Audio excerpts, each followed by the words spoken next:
Hi everyone, welcome back to EGK204 Aerospace Operation and Practices. Today we're going to talk about topic 4.3. Time flies, 4.3 now. Aircraft turnaround operations. So what is aircraft turnaround? So this when the aircraft turnaround means when the aircraft landed on the gate, right? And there will be a series of things that will go on, processes, before it take off again.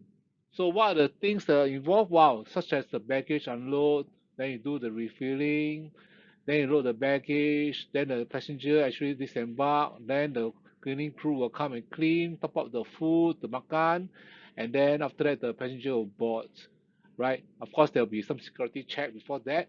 So these are the activities that involves the turnaround. So as a technician, right, we are interested in some of the process here. And for this topic itself, I'll be touching on the refueling and defueling process, okay, over here. Okay, this is a little video to show you what the activities that is involved in the aircraft turnaround. Just sit back and relax.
Okay, now we talk about the refilling process. Okay, when doing the refilling, right, it can be either over the wing or under wing, right? So it's either because the tanks, the fuel tanks are located on the wing, and then it requires weight on wheel. What does it mean, weight on wheel?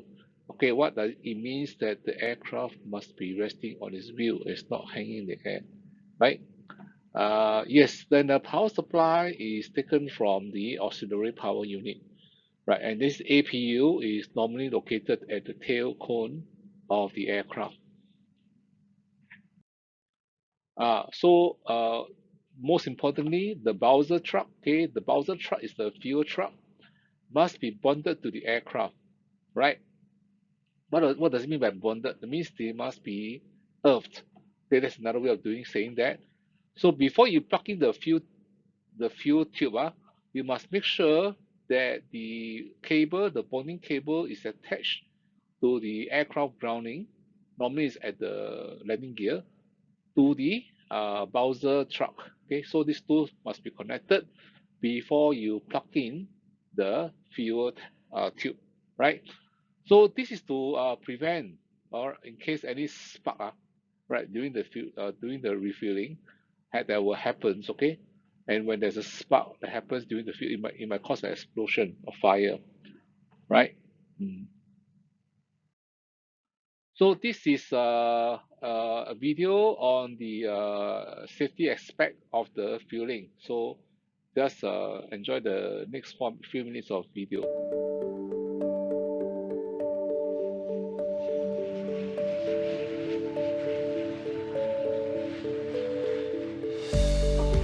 Every day, tens of thousands of aircraft worldwide are turned around and refueled safely. In under 40 minutes, over 30 people will be working in a restricted area to prepare an aircraft like this for its next flight, and that includes those loading fuel on board. Space is confined and everyone is working to the same tight deadlines, so it's vital to observe the apron safety procedures. Aviation fuel can be delivered from airport storage by tanker trucks called fuelers, or pumped under pressure through a pipe network beneath the airport apron for quick fueling of aircraft using a hydrant. Fuel flows from the hydrant via a pit valve to a hydrant service vehicle at a pressure of over 150 psi or 10 bar to ensure the high delivery rate required. In 1 minute, the time it takes to fill an average car with 40 litres of fuel, a big jet can take up to 4,000 litres.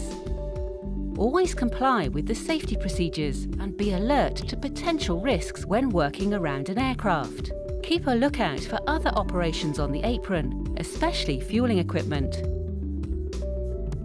Respect and maintain a safe distance from the fueling vehicle, fuel hoses and the fuel hydrant pit coupler. Before fueling can begin, a bonding wire must be connected between the fueling equipment and the bonding point on the aircraft to equalize the electrical potential. This eliminates the risk of a spark and the possibility of a fire. If the bonding link is broken for any reason during fueling, the operation must stop before the bonding wire can be safely reconnected. Only then can fueling continue. Hydrant pit valves and couplers are designed to demanding strength and breakaway standards. Although exceptionally tough, they can still be severely damaged if a vehicle drives into them. This could cause the release of high-pressure fuel. It's essential that everyone working around an aircraft knows where the safety equipment is on the apron and how to use it. Activating the emergency shutdown button will quickly stop the fuel flow throughout the airport. Access to this button must be kept clear at all times. Releasing the dead man control stops fuel flow to the aircraft, and pulling the lanyard cuts off fuel flow from the hydrant. Time is critical to everyone involved in the turnaround of an aircraft. Time pressure makes it all too easy to be careless and take dangerous risks, like exceeding the speed limit and taking shortcuts on the apron. There's always a temptation to park as close as possible to the aircraft. It seems to make the job quicker and easier. But if the aircraft fuel tanks are overfilled for any reason, fuel will flow from these vents. And if this fuel comes into contact with an ignition source like a hot vehicle exhaust, this will cause a fire. Ignoring fundamental safety precautions, such as keeping clear of the aircraft wing vents, could put everyone in jeopardy. Fueling vehicles must always have a clear forward exit path. No other vehicle or obstacle should be in their way.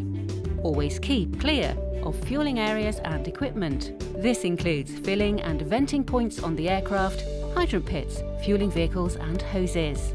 Stay away from the bonding wire and always allow a clear exit for the fueling vehicle. Do not attempt to restart stalled service vehicles, such as baggage handling and catering supply trucks, as this could cause an ignition spark. Quick and efficient turnaround of an aircraft can only be achieved safely if everybody is aware of what's going on. This means observing fueling safety procedures at all times. And never forget to keep an eye out for the unusual. Being ready to act quickly and responsibly could save lives, even your own.